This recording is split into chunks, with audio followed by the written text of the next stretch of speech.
Okay, hello everyone.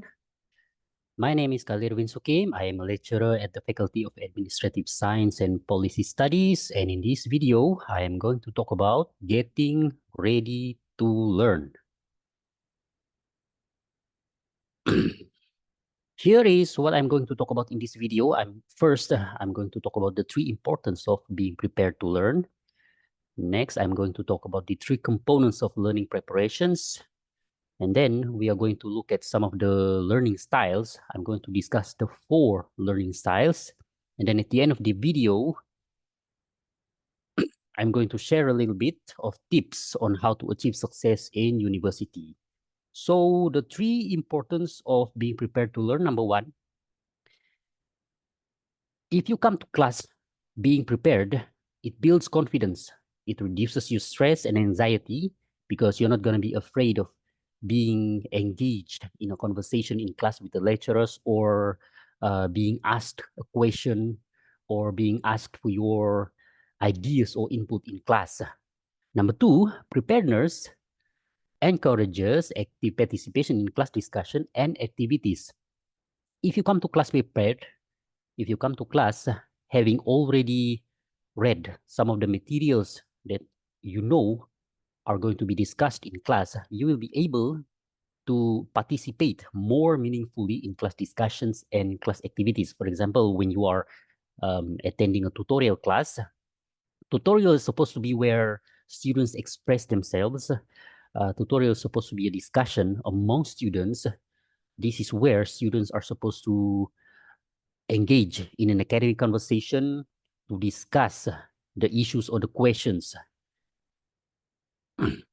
um, in the class.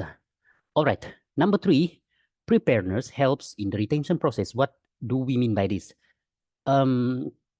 If you go to class having already read the materials that you know are going to be discussed, you have some prior knowledge about the topic before coming to class. And when you go to the class, you're going to be exposed once again with the same material. It's going to be helpful in your retention process because you can spend the time in class paying attention, being focused, and if there is anything that you are not sure, that you need to seek some clarification from the lecturer, that's where you ask questions. So these are the three importance of being prepared to learn. What are the three components of learning preparation? Now, as a student of the university, there are three components of learning preparation. Number 1 is the spiritual component. Number 2 is the mental component. And number 3 is the physical component. Let's look at each one of these components. The spiritual component involves us being grateful for our opportunity to learn at the university. Now, I must congratulate you because it's safe to assume that you all have been excellent students during your high school, and that's why you are here at the university to continue your studies. So, congratulations. And here in the university, probably the learning environment is much more different from the learning environment in high school. So that's why we are preparing this video for you to help you in your transition from high school studies to university studies. So the spiritual component, when we wake up every day, for those of us who have religious beliefs, whether it be Islam or Christianity, when we wake up in the morning, we need to be thankful to God for the opportunity that have been given to us to study at the university. And then we must understand why we pursue education at the university level. The purpose is for us to become better human beings. The purpose of us studying at the university is to develop ourselves so that in the future we will be able to contribute to our country, to our family, to our communities. That's the spiritual component, being grateful. And actually, it's um, it's good to pray before you study, because that means you are not depending on your own knowledge and capabilities in your pursuit of knowledge. All right. So that's the spiritual component. The mental component is for us to have a positive mindset, for us to be open to new ideas. Before we come to class, we need to get into the right mindset. We need to be positive. We need to look forward positively to the learning process. We must be open to the new ideas that we are going to encounter in class, whether it be from the lecturer, from the learning materials, from the resources that we are reading, or even from our friends in class. Other than that, we must also be curious about the subject matter. Don't close yourself. Don't shut your mind. Don't shut your um, uh, don't shut your brain. Yeah, be curious about the subject matter. Be inquisitive. And one thing I must say about learning or studying is that it can get difficult. At some point, studying or learning can get difficult. And this is where we must be prepared mentally. We must be willing to keep going when things get difficult. Please don't give up easily. For example, when we are reading some article, any article, some articles are easier to read than other articles. Some articles are more difficult to understand.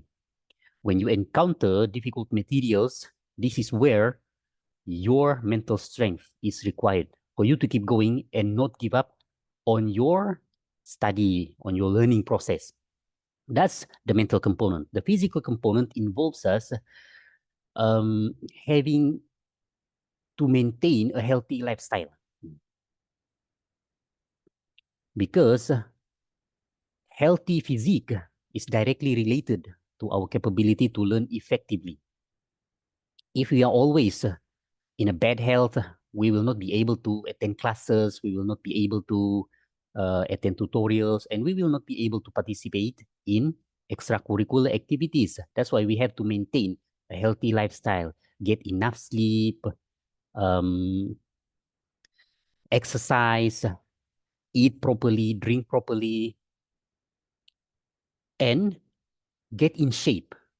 If you are a bit overweight during your studies in UITM, this is a great opportunity for you to get in shape before you leave the university and enter the workforce. Now, the second element in the physical component involves us ensuring our study space, the place where we are going to study, is conducive. You have to ensure that your study space at home, in the hostel, is conducive for learning. Please work to organize your study space. Make sure that you are comfortable and you will not be distracted by a lot of things, a lot of stuff around your study space.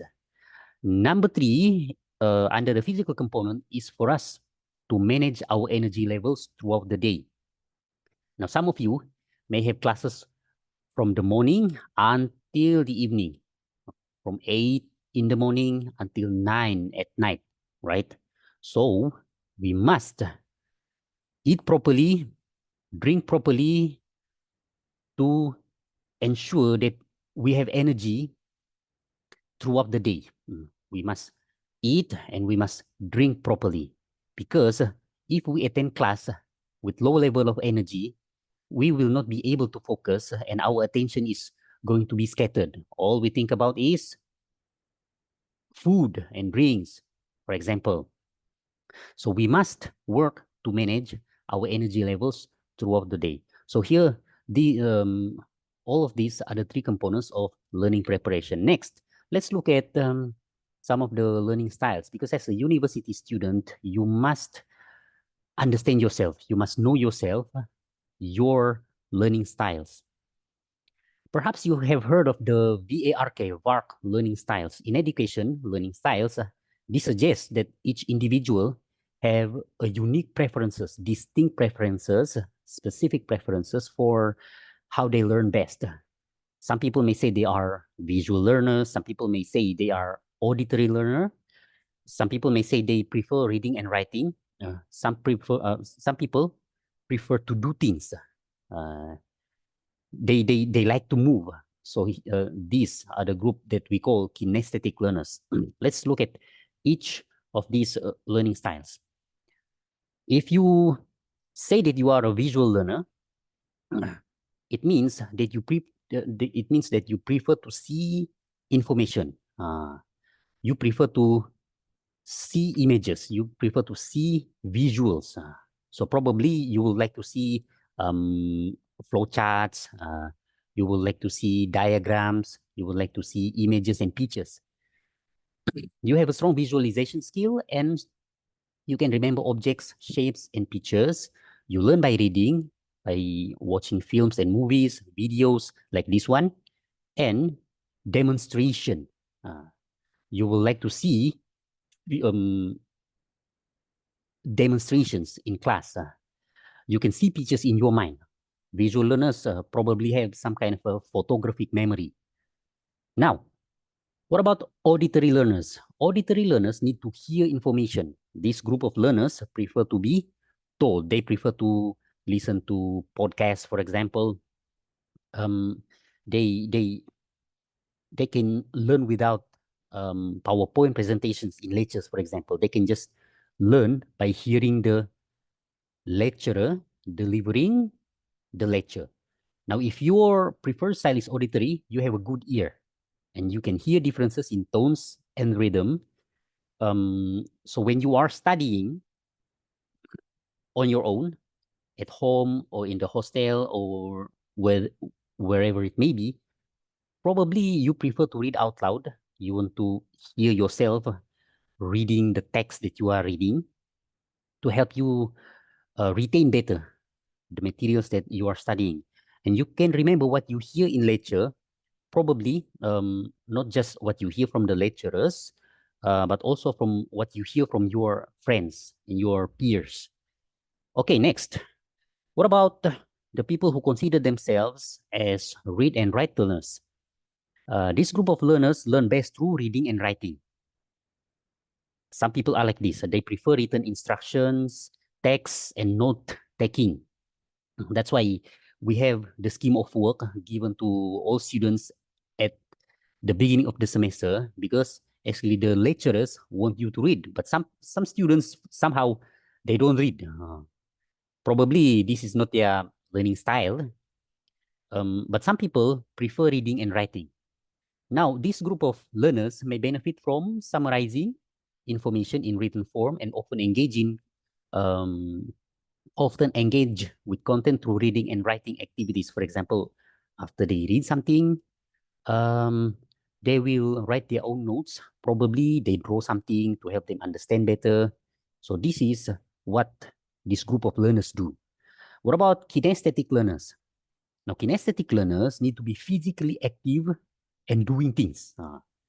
Now, if your preferred style is kinesthetic, you are a hands-on learner. You have good coordination, physical coordination, and you learn by doing. You learn by moving. You generally have an active approach to learning. You don't bother um, listening to instruction. Um, Probably you can read the instruction on your own and you proceed to do it physically. Some people are like this. However, think about this. Is this true? Is it true that if the learning process is tailored to your specific learning styles, is, is, is it going to be helpful for you to learn the material better? Well, the truth is, each of us, although we say that we have our own distinct uh, learning styles, learning preferences, the truth is we all will benefit from varied approaches, and relying solely on one style may limit our overall learning effectiveness. So the smart thing to do is to not put yourself in a box. Don't say that I'm a visual learner and I can only learn by using the visual learner style. Don't put unnecessary limitation on your learning capability. Try to combine one or two or three, or maybe you can try to combine all four learning styles, experiment, and see what works best for you, right? Because if you only depend on one learning style, you will not be able to get the most of your learning experiences. So try to experiment, probably in this semester or in the next semester, to figure out what works best for you. When I was a bachelor student at the university, I spent 2 semesters experimenting just to figure out my learning style and my learning habit. So you can do that. Okay, next. How to be successful in your studies at the university. Here are 10 tips for you. Hopefully, these tips will be beneficial and will be beneficial for you and can help you achieving success in your studies at the university, not just at the diploma level, but you can also use these when you are continuing your studies at the bachelor level. Number one, you have to set clear targets. You have to have targets. Target for each courses, target for each semester. Number two, you need to manage your time and activities. There are time to go to classes, there are time to go to tutorials, manage time to have a discussion with your group mates for your group assignments. And then there are co-curricular activities. You need to manage your time so that um, you are able to study, you are able to attend class, but after class, you still have the energy to participate in extracurricular activities. Number three, be active in classes. Please participate actively in classes because we want to see you participate in class. We, the lecturers, we would like to encourage, and actually, we are happy if you are able to participate actively in class. We want to engage in a conversation because we know what we know, but the lecturers also want to know what the students know. We also want to learn from you. We don't know everything. We know some things, but we don't know everything. All of us have something that we know that others do not know. So if you can participate actively in class, we can exchange knowledge and we can engage in a productive conversation that can benefit everyone in the class. Number four, we need to build positive relationships with everybody in the university, not just between you and the lecturers, but also between yourself, between you and your friends, so that you can work with anyone when it comes to doing group assignments.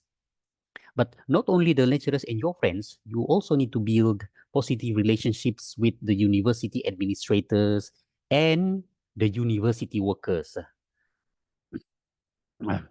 When you go to class, when you go to any building in UITM, for example, you see the cleaners, please greet them. All right.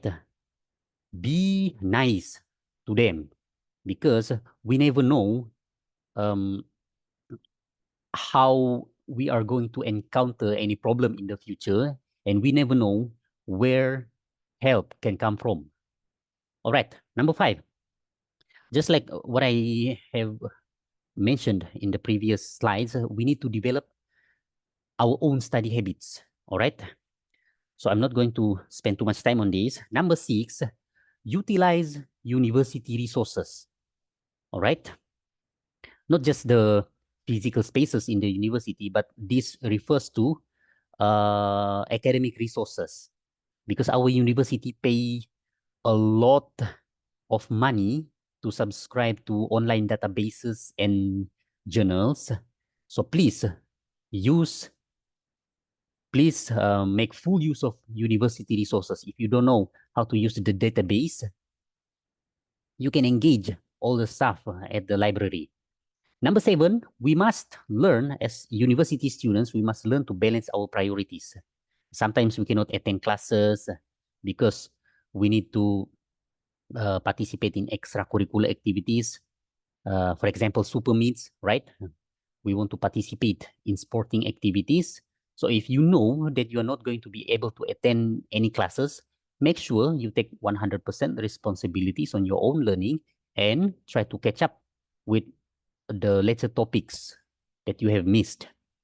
Number 8, we must develop strong communication skills. Now, granted that during this first semester, your English language proficiency may not be adequate for you to be able to understand fully all the lectures and tutorial discussions. But we hope that in the next semesters, you will work hard to improve and enhance your command of language, your English language proficiency. All right. Number 9, to achieve success in our studies, we must regularly assess ourselves. We have 14 weeks of lecture. Even if the lecturers do not ask you to do your reflection, you need to do your own reflection. You need to do your own self-evaluation just to see to what extent have you understand all the lecture topics in any courses. And number 10, finally, to be successful in our studies, we must embrace growth and positive mindset. Be open to any new ideas, be open to discussion, don't be afraid to engage in a conversation, don't be afraid to ask questions, because when you ask questions, that means you are thinking and you would like to know some things. Chinese proverb says that those who ask questions are only stupid for 5 minutes. And after they get the answer, after they ask the questions and they get the answer, they are no longer stupid. So please work to improve yourself on a daily basis. Find things to improve on a daily basis. So that's the 10 tips that I can give you on how to be successful in your studies in the university. So I wish you all the very best and may God bless you in your studies. Take care.